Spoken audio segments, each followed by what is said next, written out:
Welcome to Super Movie Brothers. Let's start the show. This is a podcast on the Podfix Network. You can check out more shows like it at podfixnetwork.com.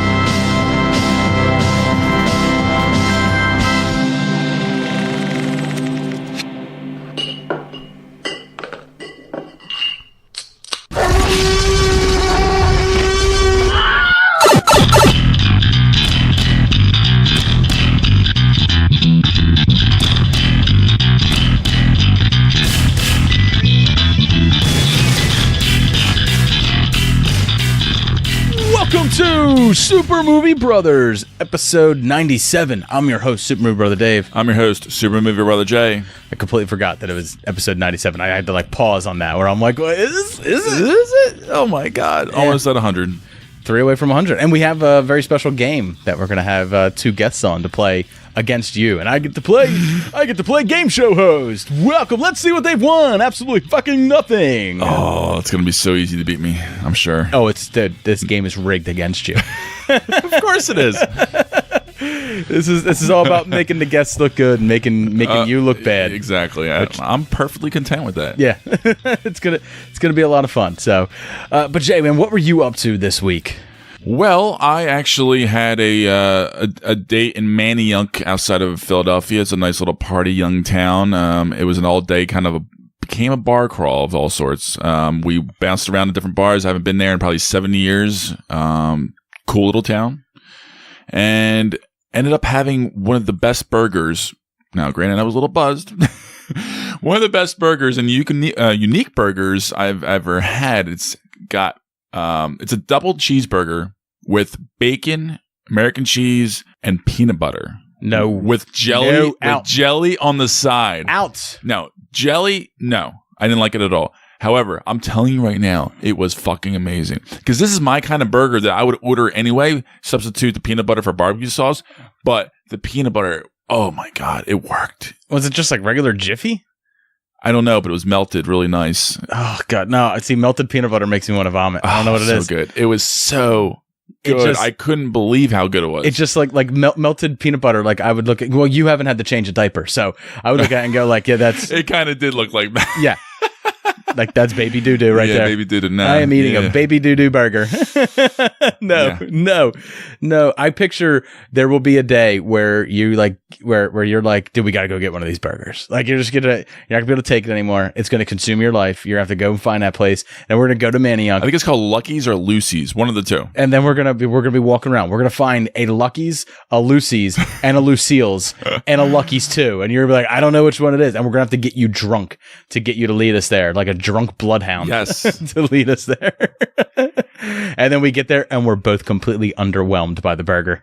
Oh, I certainly was not. It was amazing. I could not believe how good it was. All right, man. And then later on, a couple days later, I went down the shore and I did a little duathlon in Ocean City, New Jersey, and I came in second place overall, first place in my age group. I couldn't believe it. I was surprised. I hauled my ass off, and the guy who beat me overall, motherfucker, was drafting me, which means he was on my tail in the biking segment, which pretty much takes off 30% of your... I know what drafting is. I've played a video game, racing game or two. So his ass was saving all kinds of energy during the last leg of the run, and I was like, shot the shit because it was my first time on the bike, but I was able to like really still crank it out pretty good. It's kind of like this show, how you draft off me all the time. That's why I was so pissed off. I'm like, that's my job. Yeah, I'm the drafter. What are you doing? I do nothing.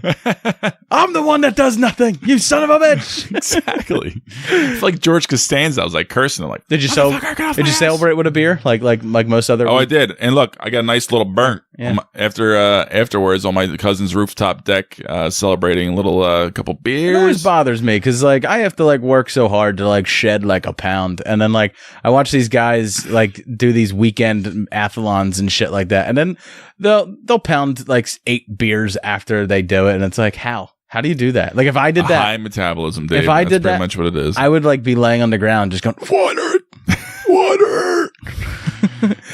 son of a bitch was drafting me. I need water. I'm glad you had a good. I'm glad you had a good showing. A good showing. Yes, it was fun. You look funny in your little shorts. Oh, my tight little shorties. I never get used to like seeing anybody like. Believe me, my package does not look any good at all. It's like all hiked up and bunched up and everything. It's terrible. Not the part I was checking out, but fair enough. Fair enough. I did not post that picture for everyone to see. Not comfortable. I was waiting for that actually. I'm like, oh boy, I'm gonna put myself out there. No. I mean, it's very strange, like to see someone in real life, like who you know, and then you see them like in spandex. It's just like, and their little helmet, and I'm just like, that's the Epic Film guys actually liked my photo. You look like we're friends on Facebook, and they saw it. You look like Moby Dick, just like long and white. Long and white. I know that was pre sunburn. Yeah, but it was a good little day. So what about this date, man? Is this someone who you've been on a date with before? No, first date. First date. Cool. Had a good time. Good. Yeah, that was a good time. Good. Call her again. We'll see. Okay. It'll be a couple. This month. There's another month. I'm really busy, so it's gonna be hard to get together again.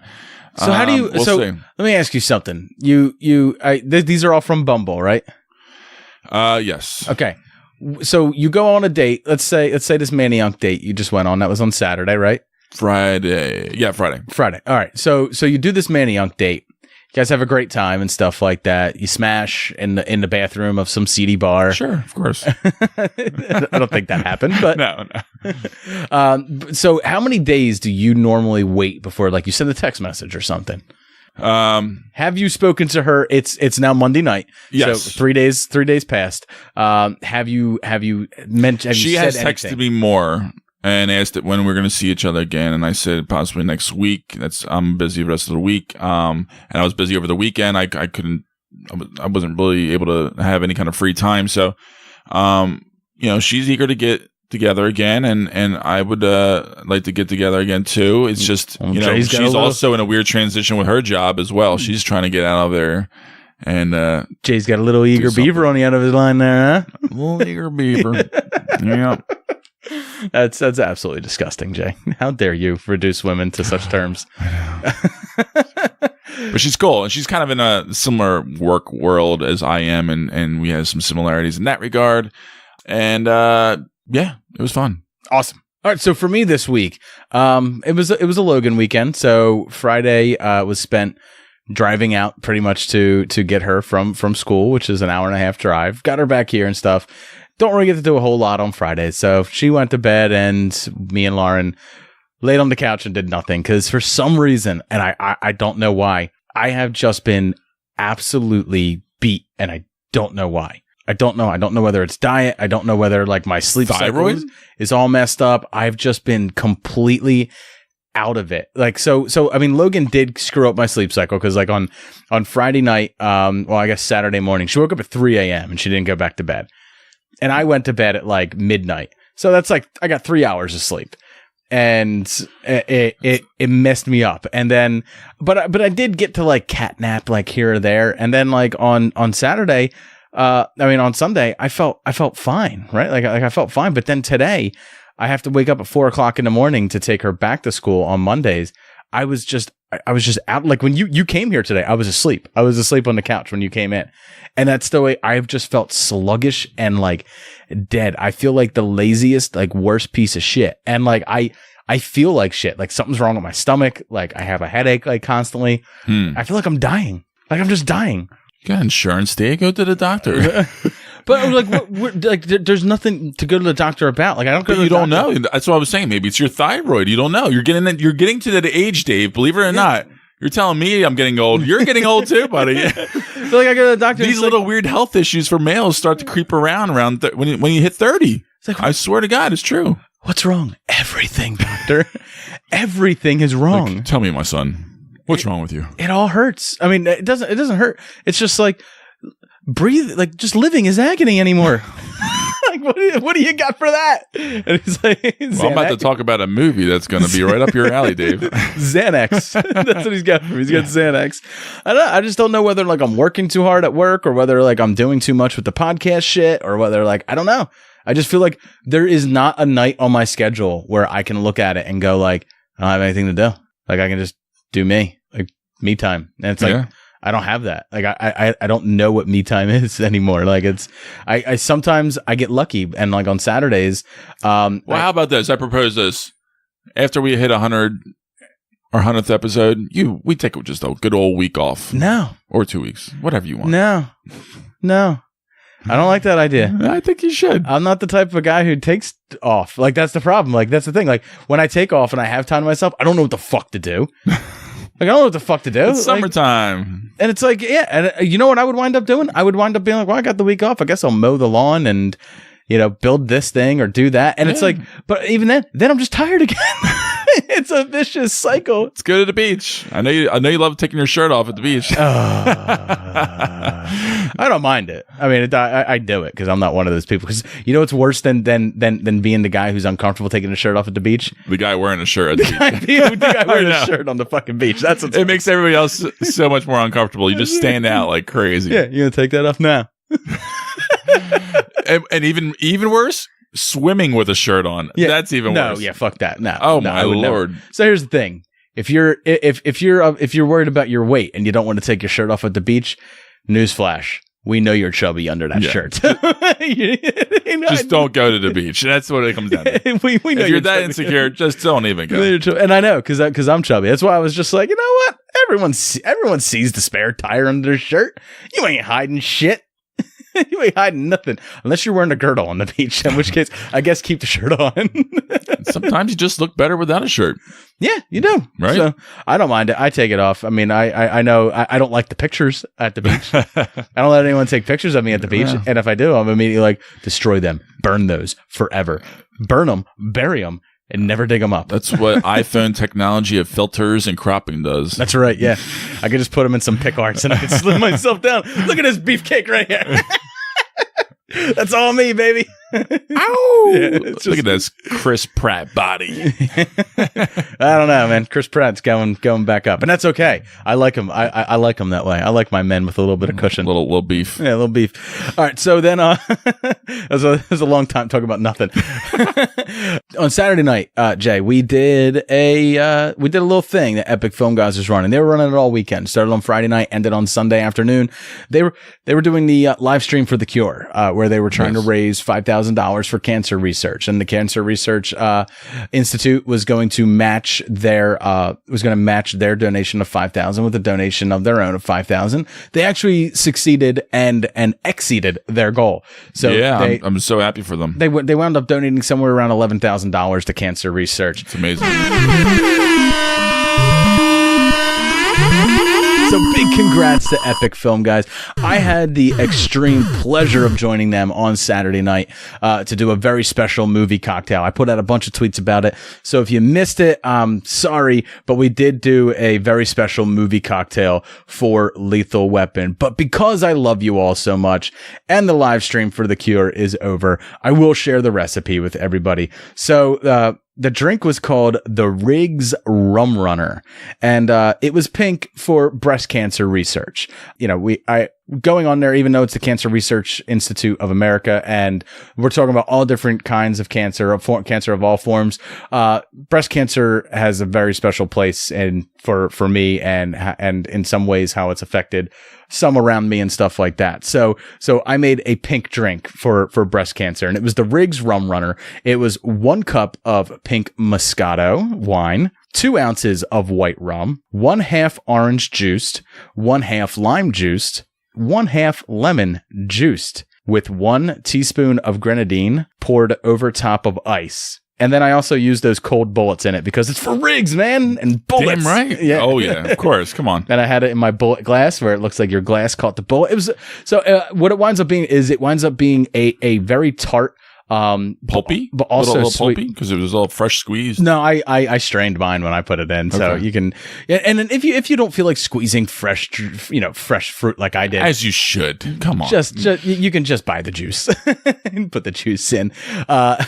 What 1/2 juiced winds up being is it winds up being about 2 tablespoons in the end of each. But and I found myself mixing and matching, like less lemon, more lemon, but that's the way I found it worked the best. And what's nice is because pink Moscato is kind of tart, and then you also have the tartness of your citrus juices and everything. It gets real nice to have that grenadine in there, because as you're drinking, the grenadine kind of like comes up the glass and goes in and mixes, and you get like this nice sweet and sour along with it. Definitely works better served with like a full glass of ice. So I say like fill your glass with ice and then pour this in, and then pour the grenadine over top of the ice so it kind of clings to the ice, and it makes the drink look real nice, real pink. And that recipe is going to be going up on podfixnetwork.com with the rest of our movie cocktails for everyone to check out. But yeah, I really enjoyed this one. I was very, very happy to share it with everybody. Very happy to sit down with Nick to discuss it on there and do a very special movie cocktail with him to support, live stream for The Cure. Very proud of those guys over there. So that was definitely, that was really cool. All right, Jay, what are you watching, man? Well, I was only able to watch one movie and my indie darling for this week, along with our review of Deadpool 2. So I was able to go out to the theaters after work today and catch Tully. I've been meaning to see this movie for a little while now. The trailer really intrigued me. This is also written by Diablo Cody and directed by Jason Reitman. They are back together. They did Juno together. Say, there's a name I haven't heard in a while. Right? Diablo Cody. Exactly, I know. And this stars Charlize Theron. Charlize has also done a Reitman film, Young Adult.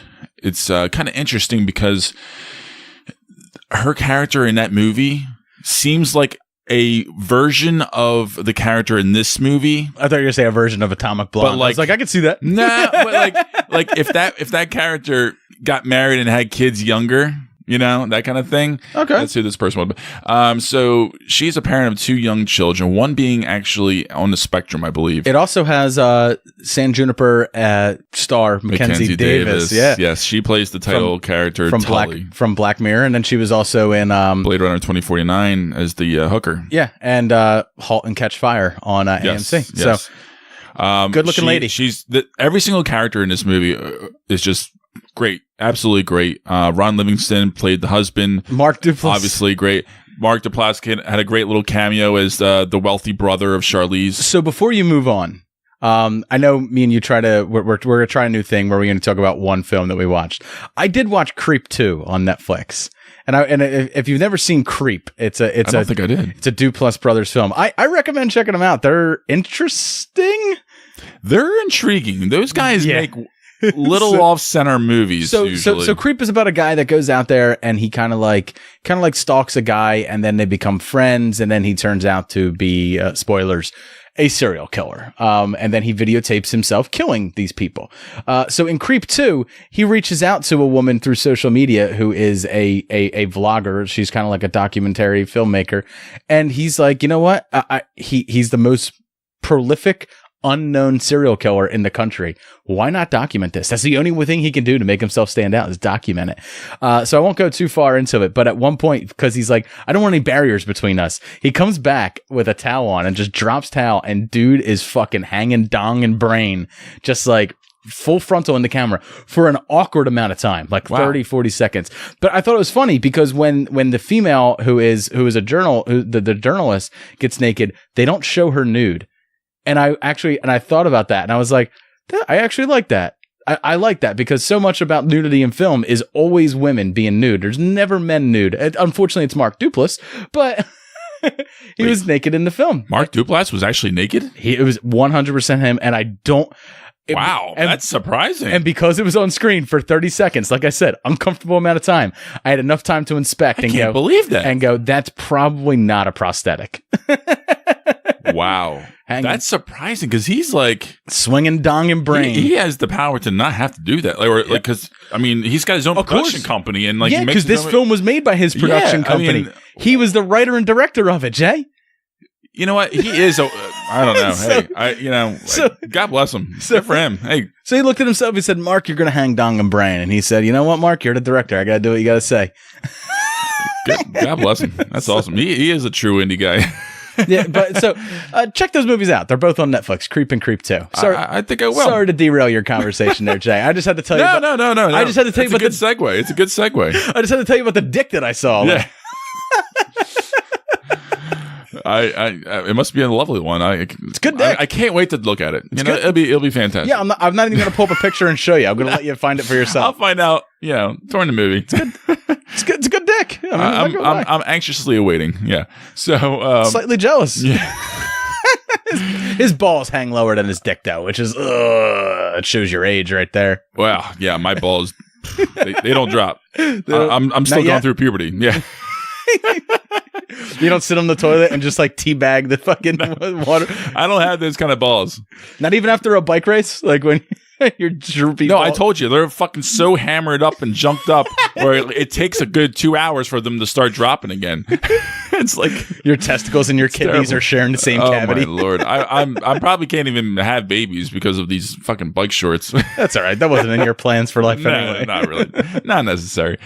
So her 2 kids, one actually being probably on the spectrum, who they always refer to throughout the movie being quirky. And then finally later on saying atypical at the very end. But they never actually officially say it. But obviously because I'm in that world. Well, atypical, you know what that means, right? But calling them quirky, that just sounds like parents in denial.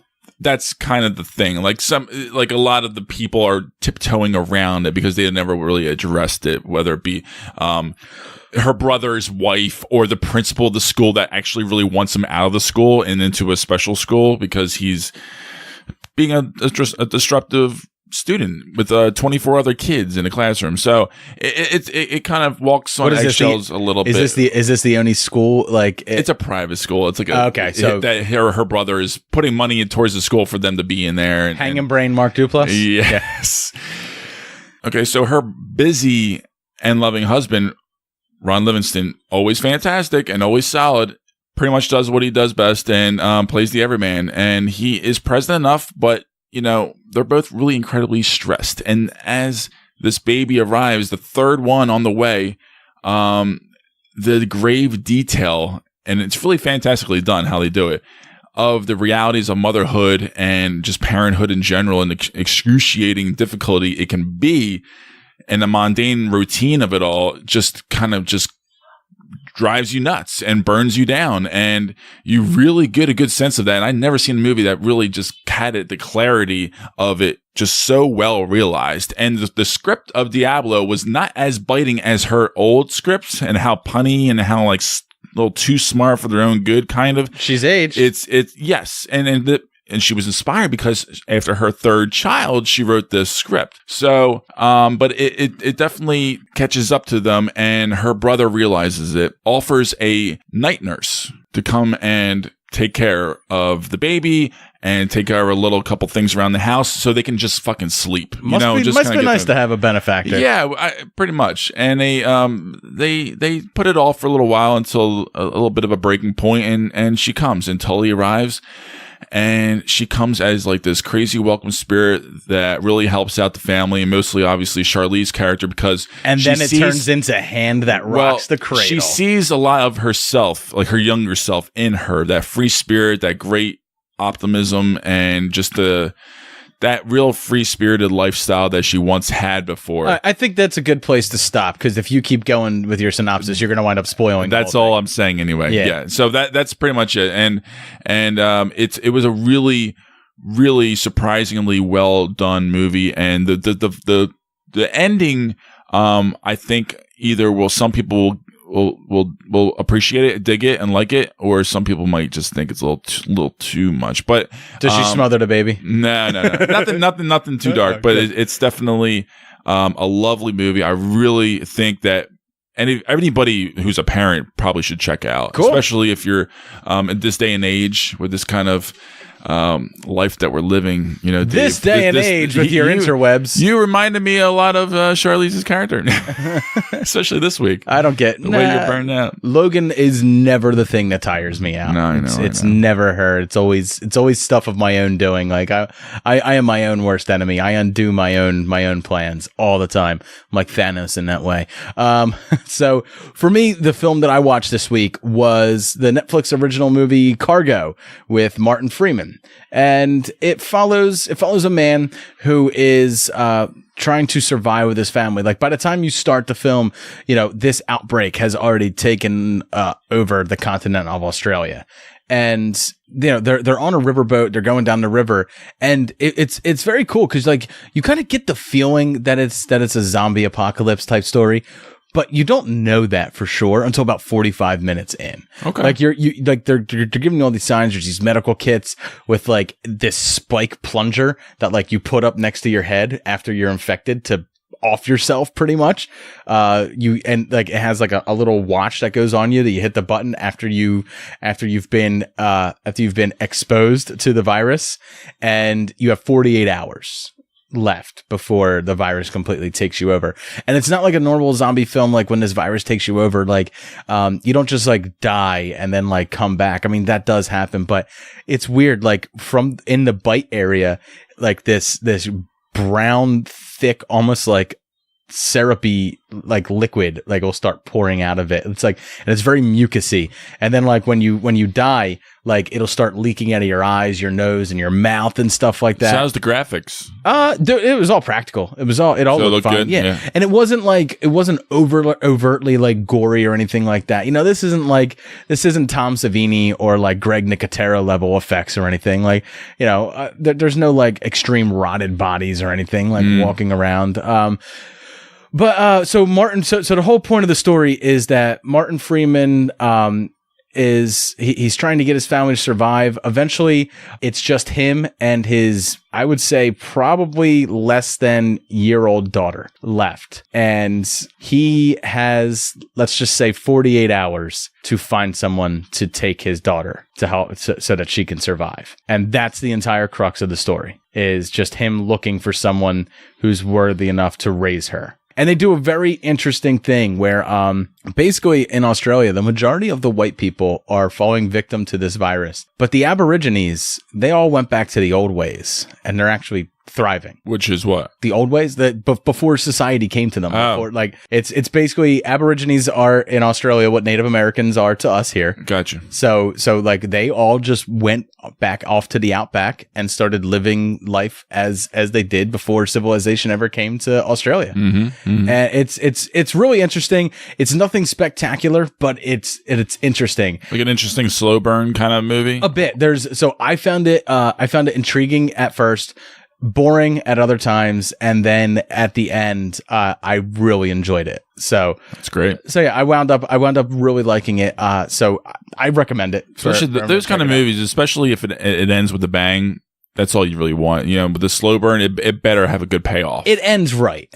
Okay, good. It ends right, yeah. So I think you can go with it. And Martin Freeman, I've always loved him. I just love seeing him do different things. Like the Marvel films that he's done now. He's not the same as he is like as that quirky funny guy. Which he's branching out as well. No, he's branching out. He does quirky and funny well, but I think like one of my favorite roles that he does is as Watson on Sherlock. Like he's fantastic on that. So. That's it, man. Let's get into some news.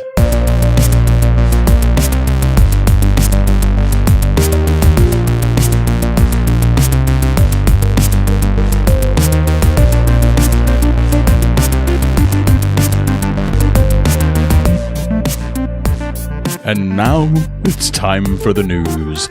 Jay, what kind of news stories you want to be pumping off this week? Let's just start off with a big one.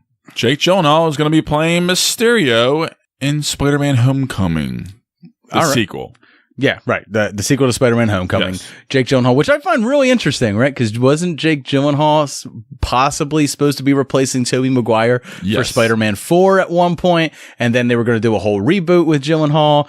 He was going to be playing the role that wound up being played by Andrew Garfield. And then that he was always in line. Yeah. Always in line to be Spidey. Always in line to be Spider, always in line to be Batman, and now it turns out he's just going to be a fishbowl. Because if you know anything about Mysterio, he is the character that wears a big green like leotard with a big purple cape and a fishbowl on top of his head. It's funny because a lot of actors for example Henry Cavill and like Armie Hammer. Those guys, they've all been like in the last running, all these big superhero roles, blah, blah, blah. And it's just well, funny. no, Armie Hammer got the role of Batman. Technically, yes, he did. He was actually Batman. There was a script. There were several days of shooting. There was test shots. There was the cast was all ready in Australia. Production had begun. Camps had been set up. They were ready to go on location. And then the writer's strike happened, and Warner Brothers pulled all the funding and all times. It was like a happy marriage of shit show that ruined George Miller's Justice League. But anyway, but yeah, and Gyllenhaal at some point was in line to be Spider-Man, and now he's going to be playing. And here's the thing: he is cast as Mysterio for that film. That doesn't mean that Mysterio is the main villain either. I mean, we do have big setups from possibly not. Michael Keaton is supposed to be back in it, right? So we do have big setups with Michael Keaton meeting his character of Toombs meeting Mac Gargan in prison, and Mac Gargan obviously has a very well placed for the camera shot Scorpion tattoo on his neck, and Mac Gargan becomes the Scorpion in the comics. So you got two other villains that'll possibly show up right there, plus Mysterio. My guess is, Jay, they're going to wind up knocking out a whole lot of villains real quick with a big old dose of the Sinister Six. I know. What do you think? Yeah, it's going to be too much. It's going to be too much. That's what I'm a little worried about. I hope they don't rush into something like that. I mean, they could keep teasing it, keep setting that up. Well, Sony, by all means, Sony, if you remember, Sony after when the Andrew Garfield Spider-Mans were doing well, and just before Spider-Man 2 came out and really shit the bed, they were going ham on Spider-Man. They were like, yeah, fucking Spider-Man universe. We'll throw a fucking Venom film out there. We'll do a Sinister Six film. No, fuck it. We'll do a Sinister Six trilogy. And then they were talking about doing all these spin-offs and all these, a Black Cat solo film, all these things. And then it all wound up falling apart. And then it's when Marvel came in and they wound up signing the deal they signed with Marvel. But lo and behold, guess what? Sony is still making a Venom film. I wouldn't be surprised if they took aspects of their Sinister Six film that they already had written and started applying it to Spider-Man Homecoming 2. Possible. Recycle. It's very, very possible. Yeah. Recycle, reuse, rehash as much as possible. I don't know. I feel like Jake just wouldn't really. He has a new production company now as well, so he's busy. I don't think he's gonna just. I know he's gotta get his money, but I think he has an idea for this role, and I think he's gonna fit in well with this character as well. I'm not saying it's bad. I'm just saying there's a whole lot more to come out about this film. Sure, coming up. That's very true. It's so early in the stages right now. So here's what's really interesting now. And this is going to be brief spoilers real quick for Infinity War, which I feel like everyone should have already saw.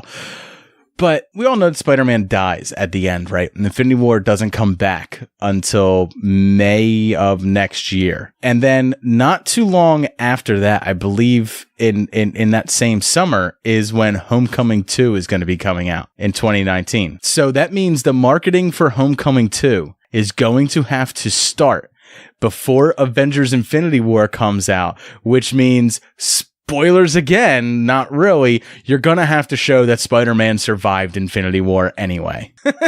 Because how's the Homecoming 2 marketing going to go? It's going to be like, this guy dressed as a spider is going to run around. It might be Peter Parker. It might not be. But he still has his funny guy in a chair and possible future girlfriend, MJ. It's true. I mean, it's just a dude. I mean, at this rate, they'll be lucky to get a trailer off at the Super Bowl. Yeah. I mean, that's what I mean. Production hasn't even remotely started yet. So, they're a ways off. It could get a pushback. I mean, that's definite. That's a possibility for sure. But I just don't see Sony sitting on it that long that they would wait for a 2020 release.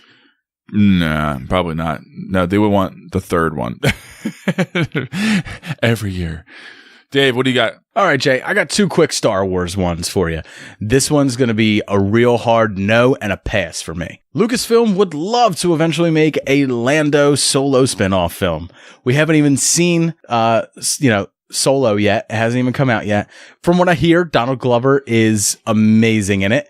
And I think that type of early buzz has them wanting to make a Lando film. No. I mean, I don't want one, but I mean, I if someone out there does, I love the character, but I love the character in the way that he's that schmoozy jackass that travels with you, he's. Yeah, I think to be honest, let's wait. Yeah. Let's wait until the movie comes out, see what the response really is. It could be just early hype. No. The response is that the film is not crazy good, but people like Donald Glover in that role. No, I know.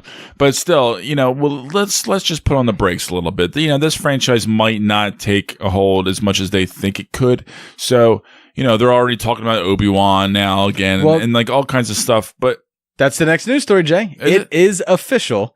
Is it official? I didn't know that. Obi-Wan is official. Wow. It will be a direct prequel to A New Hope, taking place in that same time wherein about Rogue One took place. And it will follow Obi-Wan through an adventure on Tatooine. And early rumors are that there is some sort of feud that's going on between sand people and farmers. And Obi-Wan will be involved in it somehow. Sounds awfully boring if you ask me. Yeah. But... And this is the worst bit of news about it. I mean, I'm all down for an Obi-Wan film. I mean, it's got to be Ewan. Not yet. It is not. So Ewan McGregor has not been confirmed yet to be playing I just feel like Obi-Wan. It has to be. I feel like if it isn't, don't.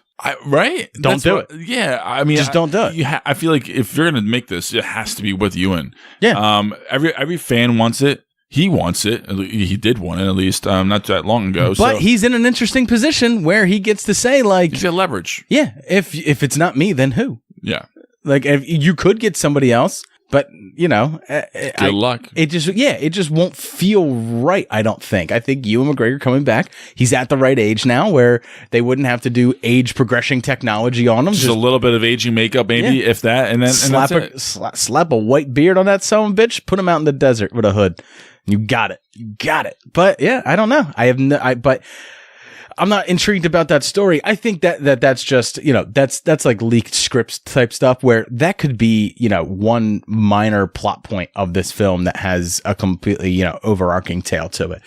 All right, Jay, what's your next news story? The Mowgli trailer dropped. This Andy Serkis not follow up, but it's his own take on Jungle Book. Yeah, it's not a sequel to Disney's Jungle Book. No, this one comes out in October, and there was a time where both of these films were being greenlit at the same time, and Disney Disney got theirs out. And in fact, they got theirs out, and it was so successful they brought the director back to do The Lion King, and that is coming out very soon too. I know. That's Jon Favreau for you right there. Jon Favreau knows how to fucking direct quick. It's like the fucking Clint Eastwood of blockbusters. Andy Serkis is just like twiddling his thumbs, and he's just I can see that it's his first time directing, and this is a huge movie. Jay, I'm not interested. Huge cast. I'm not interested in this shit at all, man. I saw the trailer and to be honest, okay. Yeah, it's like okay, it looks good, but like it doesn't wow me. There's 2 years ago, I got a film. I got my fix, yeah, right? I got this film, The Jungle Book, that like I already knew the story of it, and I was not excited by the trailers at all. But I really liked the voice cast. I liked the way it looked, and I liked the person behind it. That I went to the theaters, I gave it a shot, and it blew me the fuck away. I really enjoyed that movie. And now, like, I got someone else who's trying to sell me the same thing. Like, if I already have a really good sandwich, sir, why would I want to buy this other sandwich? Right. I like this sandwich. I don't need that sandwich. You don't. That's what I'm very curious to see how the box office comes into play with this. I mean, it does still look really good, and they are trying to differentiate look a little bit different. It doesn't have as quite the kind of sheen that the Jungle Book one had. It's a little darker, a little more grittier looking. I don't need that. But it is. Jay, it's a movie with talking fucking animals. Why do I need? It still shows that. I mean, it's still that. Then why do I need dark and grit? Why can't I have the levity? Slight bit. I mean, it's slightly, Dave. Not like compared to Jungle Book. That's all. All right. Question: does Mowgli have Christopher Walken? Ooh. I want to be like you. Ooh. I want to walk like you. No. All right. Well, then you're out. I'm out. Does it have Bill Murray singing Bare Necessities? Better question. Is Idris Elba the voice of Shere Khan? It's got your girl, Cate Blanchett. I'm out. I'm out. Playing the snake. But what about this one? John Wick 3 Halle Berry is going to be a role in this movie. So I don't know if this is either going to be really badass or really fucking shitty. So yeah, no in between. There's a few conflicting things that she's going to be some sort of ally to him, that she's going to be running one of the branches of the Continental, which makes no sense because they're after him, or that she would be some sort of sympathetic, maitre d' of the Continental to him, or that she's going to be the antagonist. Either way, I don't like Halle Berry. So that doesn't mean I want to like Halle Berry. Yeah, it's not just lately anymore. It's like, not an automatic no, but I don't understand why you would just hey, Halle Berry has done a couple of WWE movies in the past couple of years. She did that one where she was the telephone operator, or the 911 operator. Yep. That was a big hit, right? Mm-hmm. Yeah, right. Like she's had a very big struggle lately. But also, Keanu Reeves was not at the top of his game when they brought him in for John Wick either. So That's true. So it might be that type of sensibility that they're bringing to it. But I don't like Halle Berry. I don't know why you would invite a bag of cats onto your set, because all reports are that she's had some mental health issues lately. And I'm not shaming her for that or anything. I'm just saying, like, I understand that she has to make a living and she has to come back at some time, but why a franchise that I like? why not something else? Why is it got to be this, man? It might be an easy transition for her. Maybe she's going to play crazy. You know what? I'm going to give this movie a shot. The only thing that'll make me say no to John Wick 3 is if they tell me that the dog dies. I'm like, I'm out. Fuck you guys. I think they're not going to. I trusted you again. I really don't think. And you hurt me again. I am out. I hate you. Go away forever. Stop killing dogs in movies. It should never happen. All right, Jay, do you have any other news stories? Just another trailer dropped called City of Lies.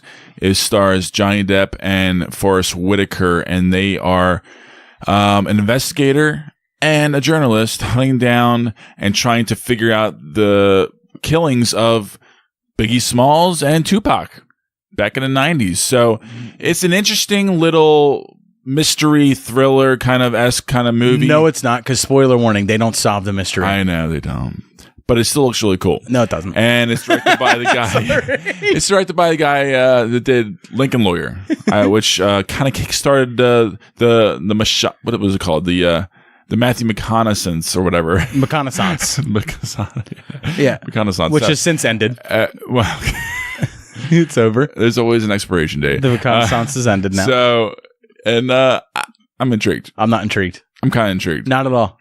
No, like, I don't care about these two murders that happened over 20 years ago by the time this movie comes out. I'm kind of on board. There is no clear, I know, but this is a world that I don't want to watch a fucking mystery where the mystery is not fucking solved. Unless it's called Zodiac. I was just going to say that, you little shit. Oh, man. I know. Yeah, but that was directed by Fincher. This could be Zodiac.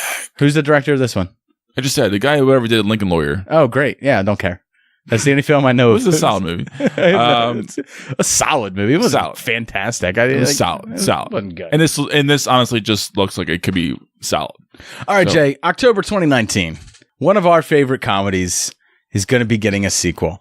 It's long overdue for one, that's for sure. Zombieland 2 is reportedly going to hit theaters October of 2019 with original cast returning. Bring it. Yeah, you ready? Fuck it. Fuck it. I don't know, man. I honestly, when I saw that, I was like, really? But then I was like, all right, fuck it. Just bring it on. So, I mean, I don't know. I don't care. The writers, Rhett Reese and Paul Wernick, are going to be coming back to write the film. They've since gone on to write Deadpool as well. So, they've obviously had some success, but I'm just wondering, with these type of long-awaited comedies, no matter how much they're loved, these sequels, they never really do that well. But also, the zombie thing's kind of over. Right? But that's okay if you play that into it, right? But that's the movie where they could do that. Because exactly. it is very tongue-in-cheek, and they could have some fun with it. I mean, even if you think about the first one, the zombies were never really a threat to anybody, were they? And now Abigail's a big girl now. She's like an adult. A complete adult now. Yeah. She's not even a kid. I thought you were making a fat joke at her, Jay. No, you fucking, you body-shaming son of a bitch. But it is weird seeing her as an adult. Yeah, she still has that kind of like, She was in that Dirty Little Miss Sunshine kind of face still, but like She was in that Dirty Dancing live movie show on. They did Dirty Dancing live on ABC. Really? Lauren watched it. It was fucking god awful, and she was awful in it. ugh. So we'll see. We'll see. I have some high hopes for it because I love Emma Stone. And I love Woody Harrelson, so I'm looking forward to seeing that happen again. I'm curious what kind of cameo they bring in this time that can top Bill Murray's. That's impossible, but Bill Murray was amazing. But that's the type of stuff I look forward to. But that's the type of stuff where they could fall into a pitfall where they feel like, we did a crazy cameo in the first one. We got to do one in this one. So we'll just force it in there. I know. It's just one of those movies where I enjoyed it so much where I just want to just enjoy it again. And just like with Caddyshack, we couldn't get Bill Murray, but we got Dan Aykroyd. Trying to do his best impression of Bill Murray the whole time. No, not doing it for you? That's what I thought. Wah, wah. All right, Jay. Why don't you pour yourself a bourbon neat and let's head over to your little indie corner so you can talk about your little indie ditty and I can come up with a fake synopsis.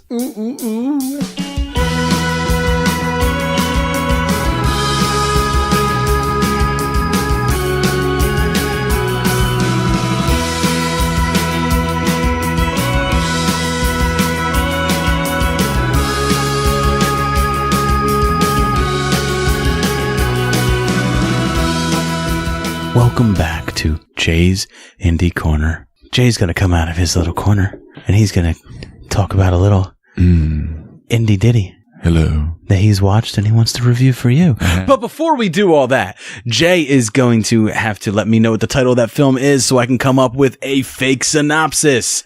So Jay, what is the title of your indie film this week?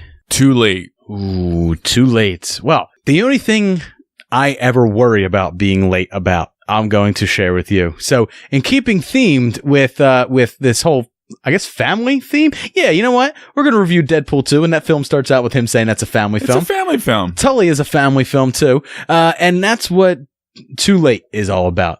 So, Too Late is about a guy and his girl, guy and his gal, in the 1950s. They're up at makeout point, and he talks his gal into intercourse for the first time. They worry what everyone will say. She worries about being thought of as a harlot, but they do it in the back seat of his father's convertible. That's romantic. It is. Make out point, man. Come on. Convertible. Just looking every girl's dream. Looking over at the town, feeling like you're on top of the world, like you're a fucking kid. You can do anything you want. Of course. And they're hot and heavy into it, and it's his first time too, and things are going, and then realizes he's got to pull out. No, there's no pulling out in first time. No, he's got to, but he was too late. See, too late. Something I would do. And then she doesn't get her period because it's late. It's too late. And then she's pregnant. And then they have a kid. And the whole town shames them. And then he winds up changing tires at his uncle's used tire sales dealership. That's terrible. Yeah, and she sews clothes for the kids around the neighborhood, and they're just a couple of kids, man. They're just trying to make it with this baby that is only formed because they pulled out too late. Do they love each other, or is it? Yeah. No, I mean, there's love. There's love. Is there? But it eventually gets whittled down to a sharp tack that they wind up just stabbing each other with. It's a very happy movie, Jay. It sounds like it's directed by David Fincher. It sounds like it's directed by Dave Vizzini. So Too Late is a 2015 film that is written and directed by Dennis Hawk. It has a unique way of telling its story with 5 different acts, all shot in one take on a single 35mm film reel. And the story acts as we watch it are so it's like segment 2 to 4, 1, 5, and 3. I don't know what the fuck you're talking about. Just shut up. Did you follow that? No, just shut up and talk about the movie. It already sounds terrible. No, it's fucking awesome. This is an indie darling like no other. It's very unique. I'm sorry. If you have to hand out a graph, like a graph that's just like, all right, segment 1 goes with act 1, segment 4 goes with act 2, and think about it like Memento. It's like in backwards. It's you just piece it together. Jay, we've talked about this before. I don't like Memento. Well, a lot of people do, and you are the only one, David. I don't like Memento. I'm sorry. Okay. Well, people who like Memento should definitely watch Too Late. It stars John Hawkes as a private investigator looking into the death of an important girl that he met years ago on a great night. I'm telling you, this film is really refreshing. It's very raw, definitely thoroughly impressive at times. And it's so, like, as I said, it's basically if Jay was a detective, the movie. But the fact that this movie was shot literally a good 15 minutes on each reel, probably on film. And it just plays out all in one take. And as the progression goes on, it's just cut up. Like I said, it goes in order, but it's cut up throughout the whole picture while you're watching it as the second act first, and then the fourth act, and then the first act, and the fifth, and then the third. And you piece it all together. And it's really a unique experience. I definitely recommend this one. All right, man. I'm glad you shared that one. It's a cool little film. I would have preferred to watch my film. Oh, yeah? Yeah. Yeah. Come on, Jay. Haven't you ever? I feel like I was living my life. Yeah. Yeah. Haven't you ever like meant to pull out and then you're like, oh, I did. Too many times, Dave. And then Too many times. And then you have that immediate like moment of terror where you're like, did I wear a condom? No. Shit. Then you have to look at her and go awkwardly and be like, are you on the pill? And then if she says no, then immediately your balls like go up into your stomach. Yes. Your heart is in your throat, and then you just go. Let's go to Rite Aid right now. And then you wind up texting her every day. Did you get your period yet? Did you get your period yet? Did you get your period yet? Never has a man been more interested in a woman's menstrual cycle than after he has forgotten to pull out and nobody was on the pill and nobody tried any form of contraception. And then that moment comes where it's just like you're watching it and it just says that the other person's typing. Yes, I got my period. Oh, thank God. And he celebrates, gets drunk, and fucks another girl and forgets to pull out. He's too drunk. It's a fucking vicious cycle. It's a vicious cycle. Oh, us guys, man. We're just something else. The life people. I mean, not me per se, but me. The life that some have lived in their 20s. It's just wear the condom, man. It's not that hard. No, it's terrible. It's not. It's actually not that bad. In the beginning, because I had too much information perhaps for some people. I used to probably too much for my dad. Sorry, Dad. For a little, oh gosh, yeah, I don't want to say it now. No, say it. Jay, I just literally I just had this whole flash of your father looking at me like, Jay, really? You had to go there? No, you're going there now. Because I'm telling you to. So, especially when you got like in the first couple flings with this new girl, I like to put a condom on. It kind of leaves the sensation of the excitement, so you don't want to bust your load a little too early. Then take it off, and then boom, because every girl likes a real dick. Put it in there. Jay, just because it has a condom on it doesn't make it any less of a real dick. It does. It does. I'm telling you, every girl says it's fucking nightmare. No girl likes a fucking condom. As much as a guy doesn't like a condom, girls don't like condoms either. It's so much better without. Did you ever try lambskin? Because they're supposed to be a whole lot better than... I think you need lube with that kind of stuff. So what? Isn't that rough? No, it's not rough. Just put a little spit on it. I'm lucky if I can get a girl to just do it in the car, let alone, getting a lube and having a fancy candlelit night out with the girl and the wife. What are you doing with these ladies that you need lube is what I'm wondering. Because, I'm just saying, if that's what I'm saying, it depends. Jay, if you need lube, you did everything wrong leading up to sex. You did everything wrong. And she's only doing it out of pity for you. Just want to let you know that. Just saying. If it's ever that tough where it's like, it just really doesn't want to go in, it's because she doesn't really want it to. It's all pity. A little spit lube. No. Just say, you know what?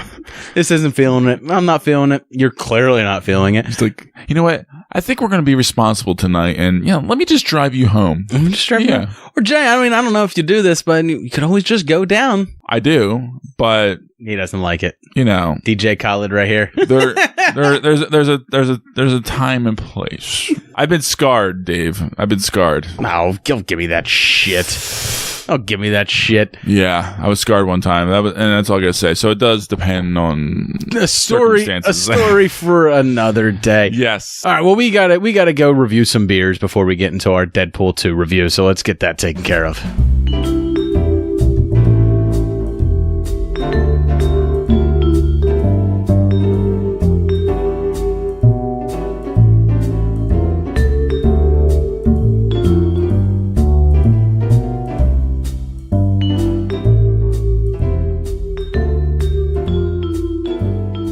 Now it's time to get into the beers, but before we do that, we gotta drop a line to our sponsor, Blowfish. Head over to www.forhangovers.com and use the promo code SMBFish to get your 15% off of this hangover miracle cure. It is the only hangover cure that is FDA approved.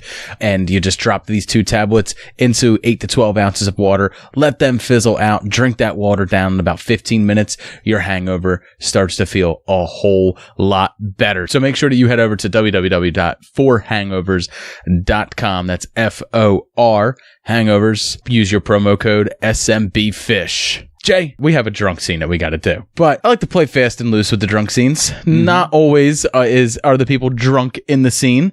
So for this one, it's more drunk adjacent. It takes place in a bar. Una puta solo? Yes, Greedo. As a matter of fact, I was just going to see your boss. Tell Jabba that I've got his money.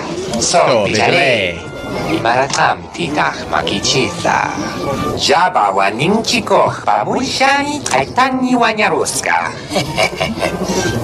Chaskiняwi uchusu. Yeah, but this time I've got the money. Erichaya kulka inti kuninkusua. I don't have it with me. Tell Jabba.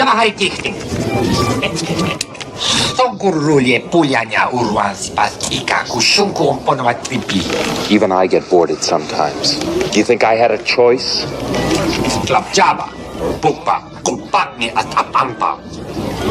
Over my dead body.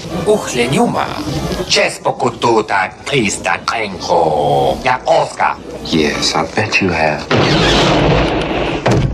And that is the original scene. Not the one that was edited where Greedo shoots first. That is all Han shooting first in that one. So I had to make sure that that's the clip that we used where Han shot first. I just love the way he's acting in that scene. Like the way Han Solo is like he's picking at the wall, trying to act like he's not paying attention. He's unclipping, they're showing under the table. He's unclipping the holster. After Greedo's body just has that thump on the table, a thump. He walks over to bartender, flicks him the coin. Sorry about the mess. It's just such an awesome way to be like introduced to a character, you know? Yeah. No, absolutely. I mean, definitely is. Anytime you get introduced to a new character in a bar, it's usually a good sign. Unless fun. Unless it's Kong Skull Island. That was not. Do we have to go there, Dave? That was not a fun. That was a terrible scene. But yeah, for this, I mean, this is the moment that like has sparked so many fanboy discussions. Like Han shot first, Han, like everyone was so mad that Han didn't shoot first, and for even before the special editions fixed it, like some people had that in their head that Han didn't shoot first, and 100%. Like I don't even think Greedo gets a shot off. And the cool part is like Greedo like turns into like this like cooked bug guy, just sitting, like his whole body is like just smoking. It's I think it lays the rest. Yes, Han shot first. Han 100% shot first. So obviously we picked that scene because this week the release of Solo, a Star Wars story, is coming out, and I'm not excited. I'm gonna go see it, but I'm not going on Thursday night or Friday night. I'm going on like Saturday afternoon, like by myself, before me and Lauren have a wedding to go to this coming weekend. But I'm going by myself, like, and for like a matinee showing, like. It's opening weekend, but that's how not excited I am. Like my butt is not literally in seat day one. Yeah, I'm going to be down the shore, so I will not be able to see it until probably Monday after work. I'm going to go and catch it before we record our show and our review. That's how I'm going to see it. Yeah, but yeah. I mean, I think just like just like Deadpool, how we're doing Deadpool review, like kind of shorter, like as part of the main show. I'm probably going to do Solo the same way. I'm probably not going to do one of the special minisodes that we do for like the big tentpole movies that we like to get together to do. So I think I'm going to do the same thing. It's going to be at the end of the show. So make sure you tune in next week for our Solo review. But Jay, we got beers to review, man. What's the name of your beer? What you got over there? I have the Funk Brewing Company's R&D India Pale Ale. It is 6.8 alcohol by volume. It has a real good, like, hazy, unfiltered kind of look to it. Real light, nice color. And it's got a great flavor. It's got a nice overall light kind of mixture of hops and citrusness and like a little bit of like that unfiltered flavor that you usually like. I think it's really drinkable. I definitely love the little notes of lemon and just different kind of citrus flavors in there that are just real nice. It's a great summer beer. I'm gonna give this maybe a 4.25. Wow. All right. So I've had the R&D before, but this, like, you know, and I remember when I reviewed it before, you made a comment about it, and I said like R&D stands for research and development. So the Funk Brewing Company, like the R&D is always changing. It's always different. Always mostly IPAs, because that's pretty much what that's what their wheelhouse is. I had a funk disco ball over the weekend, and that was pretty good. That one was really good. I really enjoyed that one. So the beer that I have right now is Something Hazy Unfiltered IPA out of Elcottville Brewing Company. This is Elcottville, New York. It's on the western end of New York. It is 5% alcohol by volume and 100 IBUs. This uses all American hops, and it does have a heavy citrus flavor up front. The 100 IBUs, you hardly even taste that. Usually when you get 100 IBUs, it's got an extremely bitter aftertaste. This doesn't.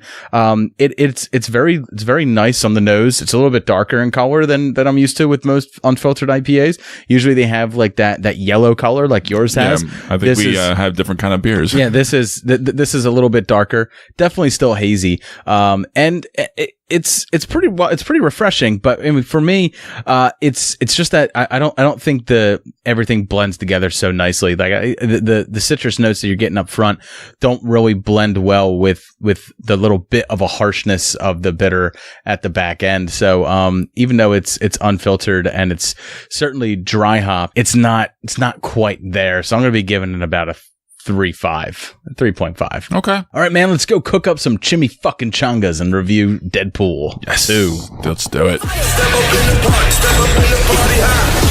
First off, meet Domino. What's your power? I'm lucky. Luck isn't a superpower.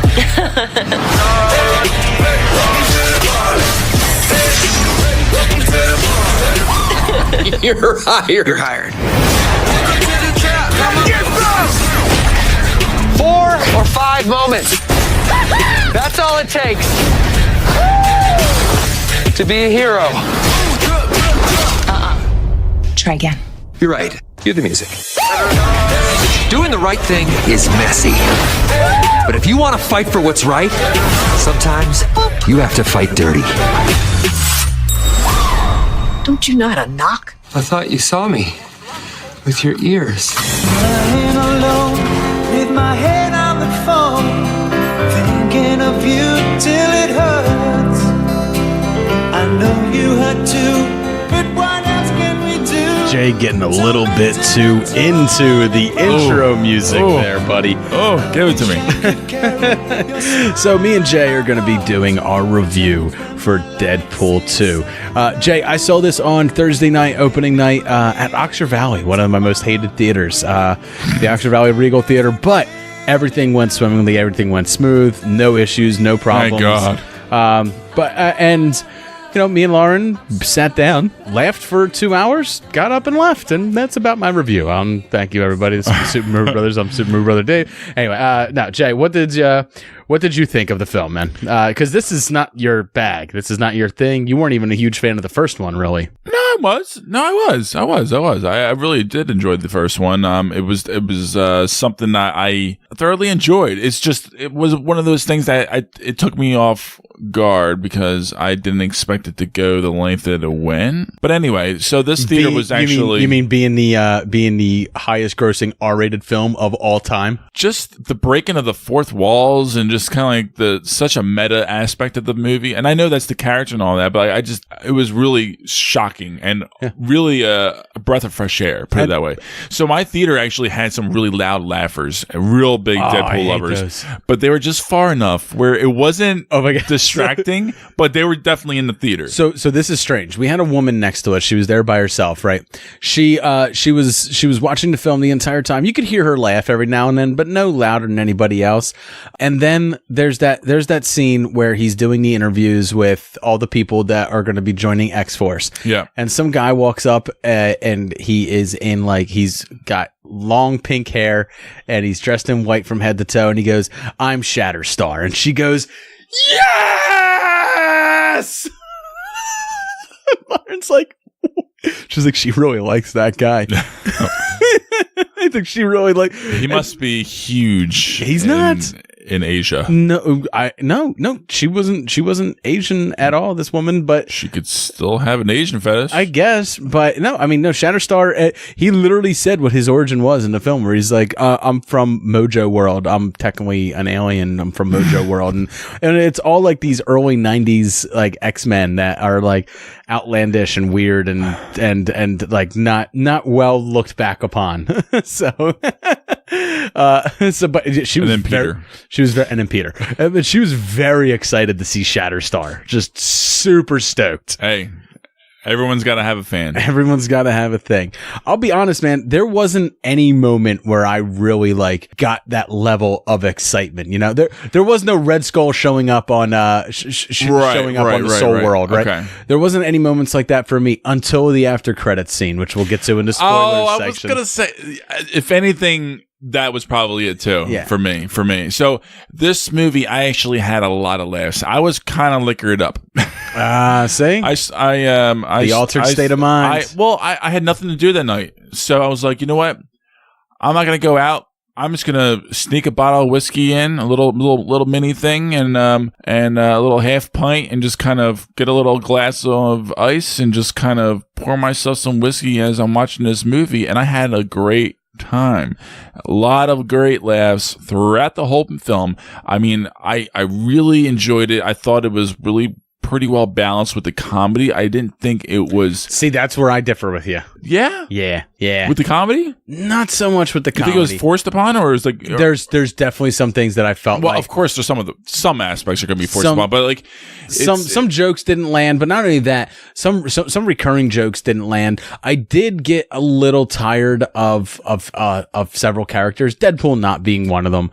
But I really did get tired of some of the reoccurring jokes.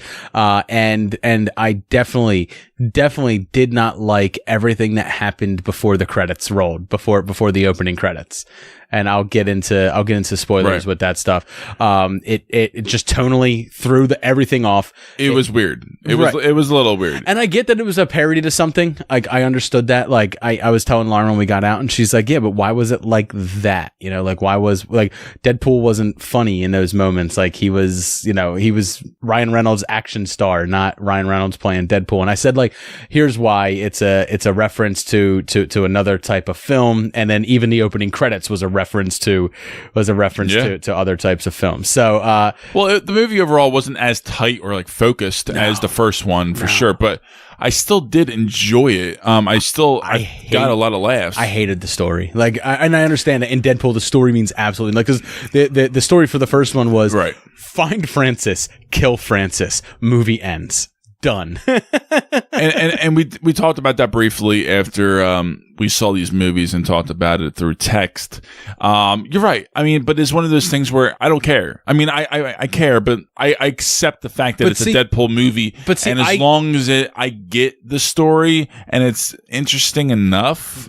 But see, I do care because the comedy works. Because the lack of story wound up not serving one of its main characters. The lack of story for Cable and like the lack of really explanation for his character other than boo-hoo, dead family, boo-hoo, boo-hoo, Back in Time, boo-hoo, Terminator recycled plot, boo-hoo.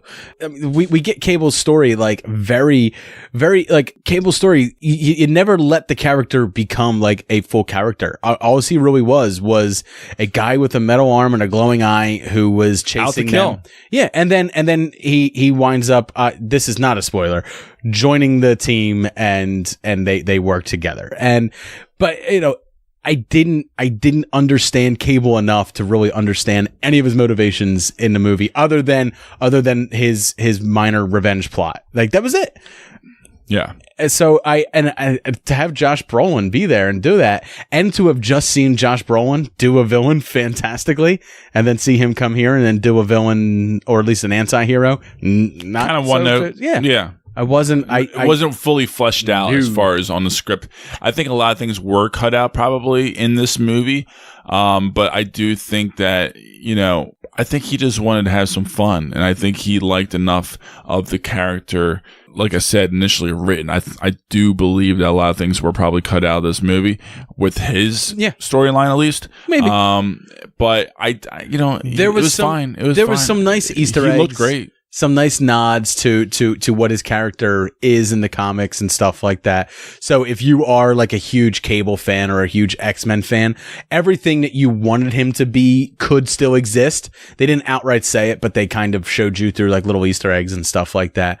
So larger cast this time, bigger budget. Was money well spent this time?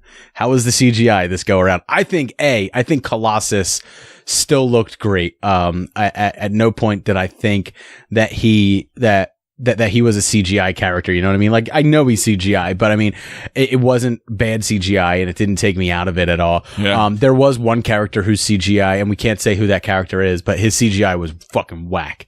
I did not like it at all, but we'll get into more of that in spoilers.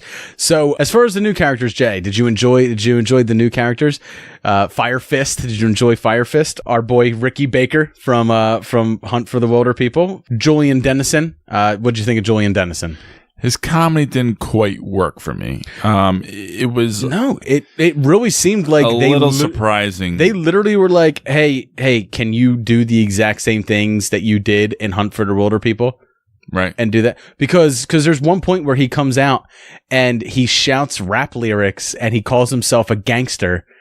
And I was like, oh my God, did they just literally lift like a deleted line from One for the Wilder People? Or are they purposely being referential to that role? Because that's always possible too with a film but I don't think so, because it doesn't make any sense because they didn't make any reference to it.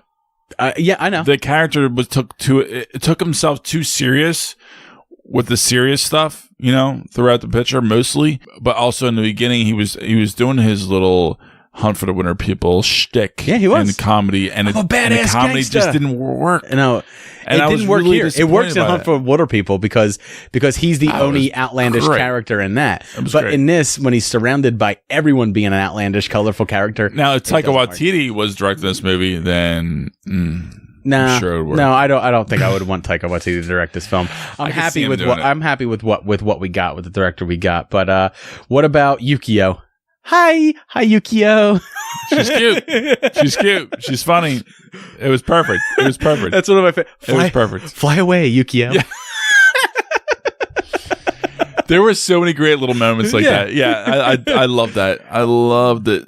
And that was all their relationship. It was like they had this weird little bond and the appreciation of each other. Bill Skarsgård is Zeitgeist, who is a character who vomits acid, which plays a big part for the other character, Rob Delaney's Peter. Gets to see firsthand what that Zeitgeist can do. Yeah. And then, of course, we have Terry Crews as Bedlam. These are all the new characters, but obviously the standout new character, the one that will be in subsequent sequels and or franchises that they will move forward with, is Zazie Beetz' Domino, who I absolutely loved in the movie. I loved her from the first second she showed up, and Deadpool gives it to her and she gives it right back, and he's like, no, and he's like, you're hired. Like he likes her for her. I liked her. didn't love her. Oh, I loved her. I didn't love her. I liked her. I didn't love her. I thought she was one of the better parts of the film. I thought her character's introduction to it. The beginning was her strongest part. As the movie progressed, I was like, I don't think we got to see a whole lot of what she can do, like fighting wise. Just fucking luck. Everything was all about luck, and it was just like that. It was just so. She has a great fight scene in a building with a bunch of guys, and just the way they all get it's very Final Destination, the way they all get taken out, and it's fucking bloody and it's fucking glorious, and I really, really, really liked it. All right, Jay, we're gonna get ready to get into our spoilers, man. What is your score for Deadpool 2? B+. I really enjoyed this movie. There was a lot of great elements to it, a lot of great surprises. Definitely excited to see what they do next with this, whether it be Deadpool 3, X-Force. I'm not exactly sure. Either way, I think I'm just really happy that this... It is X-Force. It will not be a Deadpool 3. Well, either way, I think... TJ Miller's fired, by the way. He will not be back.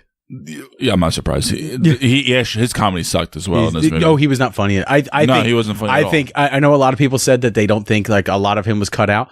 A lot of him was cut out. There was things cut out with him. There's a lot of stuff from trailers that had. Well, he's an improv guy anyway, so I'm sure there was a lot of shit rolled with him. But no, he wasn't funny. It was just pointless. Right, B+ is a solid score. No, it's a solid score. I really enjoyed it.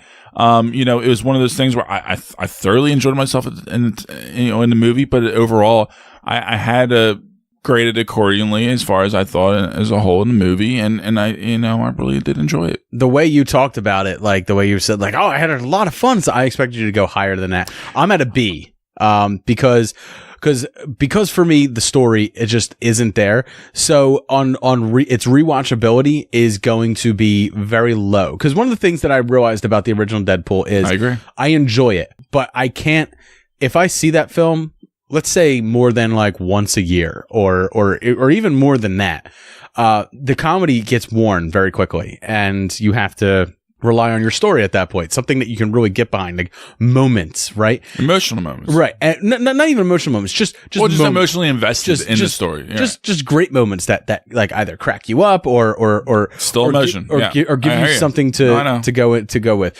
But when there's so many funny moments and they hit you so hard and so fast, it can get fatiguing on multiple viewings. So I know this is a film even more so than the first one, where on subsequent viewings I'm going to be like, nah, I'll find more holes. I'll find more things that I don't like the more I watch it, instead of it increasing in value the more I watch it. So I'm going with a B, because that was my initial walking out. Lauren loved it.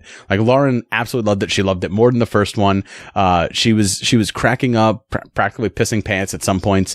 And there was times where like I just didn't laugh. I don't know why. And I think it's because of the beginning of the film. It had like, it kind of jarred me a little bit. It had these moments where I was like, this is awfully somber for Deadpool. Like, this is really somber, and that goes from it held for a little too long. Yeah, You're right. And it's almost like I waited for the film to be like, you can laugh now. Go ahead. No, it's okay. It's all right. Laugh now. Okay. And actually, it said that even. Yeah. It made fun of it. Yeah. Actually, I understand that. But for me, like, tonally, it just like if you think about the way Deadpool 1 started off, when he drops that and fucking hilarious. It just started off with exactly what you expected from the character, or what you would want from the character. Not even expected. It exceeded your expectations. I think this one, it in an attempt to not do that, in an attempt to not outdo themselves, they decided to subvert your expectations up front so that they could lift you higher throughout the rest of the film. And for me, I didn't get high enough. So I'm at a B. All right, Jay, let's get into a little bit of a spoiler discussion and some Easter eggs. Spoiler warning. Spoiler warning. Spoiler warning. All right, man. So this film is filled with so many fucking hilarious moments. We could spend all day going back and forth talking about this funny thing, that funny thing, blah blah blah. No point. Go watch it. What? Yeah. But rewatch it. Whatever. But what were some of your favorite bits? I really just, again, enjoyed the whole meta, like, breaking the fourth wall element of this movie, and having some great cameo moments, whether it be Ryan Reynolds himself or Hello. Brad Pitt was actually in this movie playing the Vanisher for all 2 seconds. So the Vanisher is a character who they interview at one point, Yes. joining the X-Force, and are like, he's late, or he's here, or he's not here. I don't know, because you can't see it. Yeah. And then when X-Force is jumping out of the plane, there is a blank parachute just like flying there. And then when everything goes off, he hits the power lines, and the power lines light him up, and you see his face, and it's Brad Pitt. Which was great, because it happens in such a flash that Lauren So quick. that Lauren was like, "Was that?" And I was like, "That was Brad Pitt, right?" And she goes, "Yes, it was Brad Pitt." There's other cameos that you may not have noticed. There was 2 rednecks standing by a truck that Cable takes their truck. One of those rednecks was Alan Tudyk from Firefly, also Steve the Pirate from Dodgeball, and he also was the voice of K2SO in Rogue One. But the other guy, did you recognize the other guy? I did not again. It's Matt Damon. I know. I just saw it on IMDb. That's crazy. Making his second, I guess, technically Marvel cameo this year for no reason. Just no there. reason. But, I actually did. I missed the whole Brad Pitt appearance as well, but I just saw it today in an article talking about. How did you know? How did you not know that was Brad Pitt? I think I was looking at something else on the screen. I guess like I have no idea how I missed it, but It was extremely quick, like less than 2 seconds. Like it was very quick. That's why I knew I missed it. I don't know. Maybe I was pouring another glass of whiskey. I'm not sure. But I missed it for a split second. I was really pissed off because I really wanted to see who that face was. But apparently the guy came in, had a demand of literally complete bare minimum scale. He got paid under $1,000. They only filmed for like a half hour, and he wanted one thing and one thing only: a particular coffee from Starbucks, hand delivered by Ryan Reynolds himself to him. Nice. That's all he wanted. Very nice. That's good for him. I'm happy to see him have fun and come and make an appearance in this kind of film. For me, one of my favorite scenes was when Deadpool's getting his groove back. Right, he goes into Blind Al's house, and he opens up a secret compartment, and he pulls out a baggie that says the cure for blindness with what looks like cocaine inside of it. And then he pulls out another couple heaping bags of cocaine. Now, I forgot about that. Flashback to Deadpool when he's talking to Blind Al, and he says, somewhere hidden in his house is 6 to 7 kilos of cocaine right next to the cure for blindness. So it's actually a throwback joke that if you don't remember that joke from the original Deadpool, it's still funny. But it's even more funny if you can remember that joke from the first one. And then I love how he puts it under his mask, punches him in the face, and then does the LeBron James clapping. That part was great. That was great. But I mean, what was jarring in the beginning was Vanessa's death. I mean, like, so, and not even her death. Like, it was really fun, globetrotting with Deadpool for smoking cigarettes for 2 or 3 minutes, as he kills people around the world in fun and fanciful ways. And then he gets back to his apartment with Vanessa, and now obviously I knew as a comic book reader that Vanessa has to die, because the whole point of Deadpool, the whole reason he's funny, is because if you don't laugh, then the pain wins, right? Like if you have to put on this laughing facade. And he also has a touch of insanity. He is probably would be listed criminally insane. That can only come from a place of true loss, and not just the loss of your looks. So I knew that she had to die. It was just very strange how, like, once he got home with her, it was like it was almost like it's almost like he shed his Deadpool skin. And I realized that that's what they were trying to do.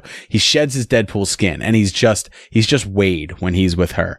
And then when those guys attack, he's not having fun with them, right? He's not playing fucking games. Like, they're trying to kill his wife and him.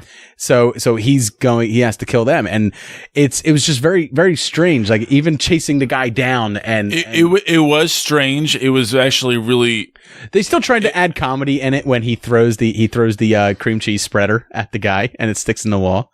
You have to throw a subtle little nods, like little minor nods that are like a little bit humorous for some people to take notice of.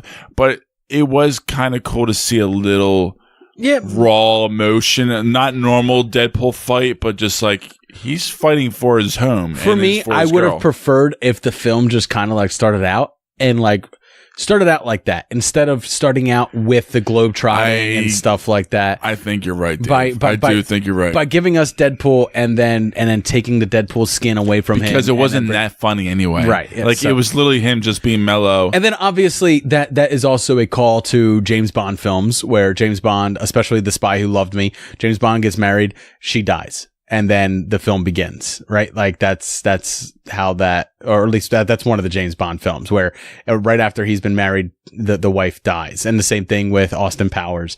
So of course that's why they go into the opening credits they go into, which is very James Bond-esque in the opening credits and stuff like that.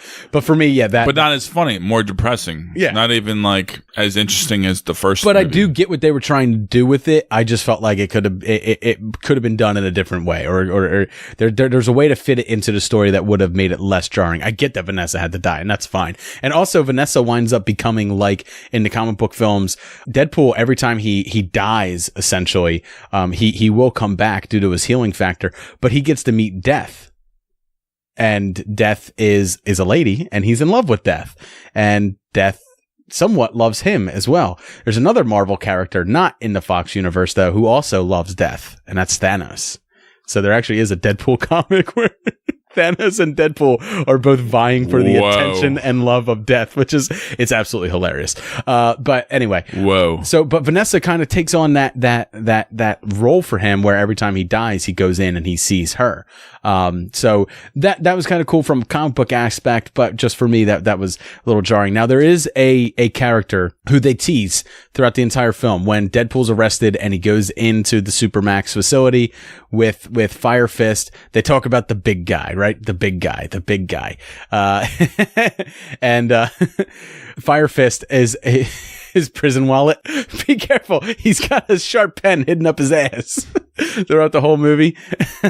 But the big guy that they kept teasing is obviously the Juggernaut, who we've seen in other Marvel and in other X-Men films, especially, actually one X-Men film, X-Men Last Stand. The mini Juggernaut. The mini Juggernaut. This is the real Juggernaut. Now, this is the part where the CGI didn't work for me, and specifically the part where his butt flap opens up and you see his CGI butt. I was like, God, that's terrible looking. I didn't like anything of Juggernaut. Oh, you didn't? I liked it. I mean, no, I didn't. I really didn't.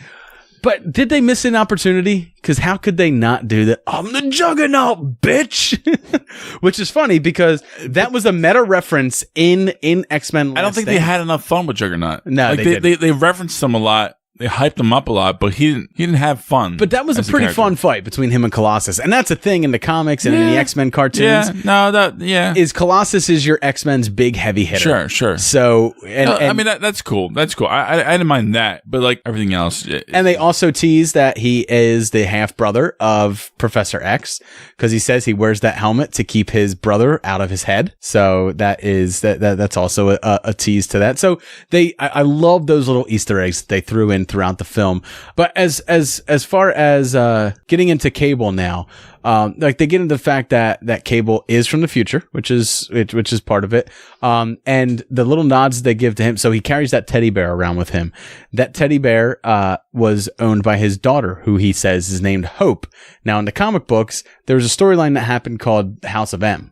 All the mutants were killed off because Scarlet Witch said no more mutants, and mutants were not born. Hope was the first mutant that was born after the M crisis had ended.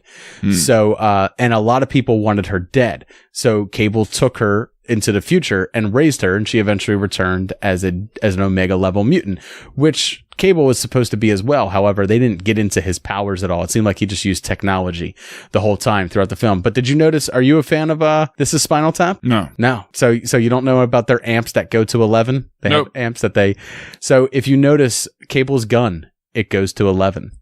It's a dial he can turn to 11. I thought that was hilarious. I got a kick out of that. That's a good reference. Jay, anything else in the film that you really enjoyed? There's just a lot. There was a lot of really good belly laughs. There really were just like small little moments. I wish I'd jotted them down after I saw the movie. It was just good fun. And Aisha, I really loved. Do you want to jump to the end credits, or do you want to wait? You know, there was like, it was just fun stuff to see. There's a fun part in the X-Mansion where Deadpool is oh gosh, yes, going thank around you. and he's just like, God, there's no one ever here. Like, it's like you don't have the budget for anyone. It's just you and Negasonic Teenage Warhead. And then of course they look and instead of the Patrick I was going to Stewart- say, what do you think about that? All So- the new age ones. Right, because they at the time this was being filmed, they were filming Dark Phoenix, so Right. they were on the Fox Studio set, like they were around, they were available, So it's all the Fox. and you didn't really have to pay them anymore to show up in this. No. But it was Nicholas Hoult there in the Beast. Oh yeah, outfit. it was all of them. All of them. They were all that. You know, they were all there. The entire cast of Dark Phoenix was there. You had your Cyclops, you had your Jean Grey, Yep. Nightcrawler was there, James McAvoy, Professor X was there. So yeah, they were all there, and they quietly just closed the door so Deadpool doesn't see It was them. very brief. It was very brief. It was good, But it was a great, small, very little, quick cameo that just fit right in. And then also other cameo like Hugh Jackman. not a cameo. Not a cameo. Not him. But it was funny to see that scene come back into the movie. Several cameos in this, you know, more than in the first one. It opens up with Deadpool and his little music box, his Logan music box. That was great. I did enjoy that part. where he talks about, so I'm gonna have to one up him. I'm gonna have to die twice in this movie, which he did. I had a little chuckle, and then when it started spinning around, I was laughing. Yeah. It was a good little opener. And then there's also a cereal box, which like a Wheaties box that has Hugh Jackman's Wolverine on it. And if you notice, Deadpool does not sign Deadpool on it when he autographs it for the kid. He signs Jackman. No, he signs it Ryan Reynolds. Oh gosh, you can fuck. Yes, Right, that's Ryan right. Reynolds That's right. on Ryan it. Reynolds. Yeah. And then so funny. and then the final one does come after the credits. So at the end of the credits, which this is one of the things that made no sense to me before we get into that. Cable balked. They saved the future, right? Deadpool saves the kid, saves the future, saves the cheerleader. You know, saves the world, whatever. And Cable can now go home. He has enough power juice in his watch to go home. And he says, "Nah, I think I'll stay." And he goes home to save Deadpool. He goes back in time to save Deadpool instead. He balks on going home. Yeah. Which doesn't make sense to me. Over a guy he doesn't even really care about. Or like. I mean, can you really like a guy who you just saw him hanging down? That was something that really stung with me that lasted. So, and especially when you brought it up, and I was like, you know what, you're so fucking right. Like it was one of those things that it just made no sense. I mean, this is a man who flashed you his baby dong and baby brain, like hanging between his legs. Like that was. Did you notice that in that scene that Deadpool was wearing Chunk's Hawaiian shirt from Goonies? It was it was like the third Goonies reference they made in the film. Yeah, he kept making. But I saw the little baby penis and brain. You know, it was a funny little Basic Instinct moment where like crossing the legs. But funny. Deadpool does make several Goonies jokes to him. He calls him One-Eyed Willie at one point. But yeah, in that scene, the Hawaiian shirt that Deadpool was wearing is the exact same Hawaiian shirt that Chunk wore in the Goonies. So it's like he's trolling Josh Brolin himself in that scene, which is great. But yeah, the baby leg scene really, really fucking creeped me out. Just really creeped me out. CGI on it was real wonky. Oh, so wonky. But anyway, on purpose, probably. But anyway, so this is a guy who he doesn't even really like. He's going to go back in time to save him, thus giving up his chance to go home to be with his wife and kid, who he just saved. Like, he did all this for them, and now he won't be going back. Yeah, it's like, really? No, it's time travel, so I guess he can go back to any point in time that he technically wants, I suppose. So the watch is broken, it's dead, it doesn't have any juice, whatever, and Deadpool gives it to Yukio and Negasonic Teenage Warhead, and they do some X-Men monkeying around with it, and they're able to fix it. And Deadpool made it seem like he was doing it for Cable, like, I'm gonna go get this to Cable, he's gonna be so happy, and he runs off. But instead, he goes back and he rights all the wrongs. So the X-Force that didn't make it, he doesn't save all of them. Bedlam still dies, Vanisher is still electrocuted, and Zeitgeist still goes into the wood chipper. But when Peter goes to save Zeitgeist, he goes, "No, walk away." Just walk away. Just walk away. It was getting really weird there for a minute. Just go. Just go. Be free. So he saves Peter. So Peter might come back in future. Oh, I'm sure he will. He definitely will. In future X-Men or X-Force or Deadpool properties. And then we also he also goes to Ryan Reynolds himself, crosses dimensions, and goes to Ryan Reynolds himself as he gets an early script draft for the Green Lantern movie, and he shoots Ryan Reynolds right in the back of the head. Yeah, he's like, Ryan Reynolds is like, you did it, big guy. It's time for the big legs. And then boom. Boom. And then finally, he writes the X-Men universe's biggest wrong. He goes, and that moment that Hugh Jackman Wolverine meets Wade Wilson Deadpool in X-Men Origins Wolverine, he just shoots that Deadpool right in the fucking head and just goes, "You'll thank me." Walks away. Multiple times. Yeah. No. Probably pumped him through like 8-9 bullets. Yeah. Making sure he was done and dead. That was funny. That was a funny little cameo. I really, really, really enjoyed him. I think that was definitely one of the better end credit sequences in recent memory, especially for Deadpool. It fit really well in. I was a little disappointed there wasn't a very end credit scene. Oh, you stuck around? I stuck around. Man, you got to check online before you go in there so you don't wind up wasting your time. Me and Lauren were the only ones, like, after those scenes were done, we got up and we walked out and people were still sitting down. And Lauren was like, she said it like audibly so other people heard, "There's nothing else, I checked online." And like we just kept walking. So a few other people heard us and walked out. But majority of people sat there in their seats. It's amazing how everybody is just fucking trained to do that now. Yeah. I check online. Or it's just out of respect. No, there's a rare few people that are like that, but it's not. It's everyone waiting for their next little tidbit.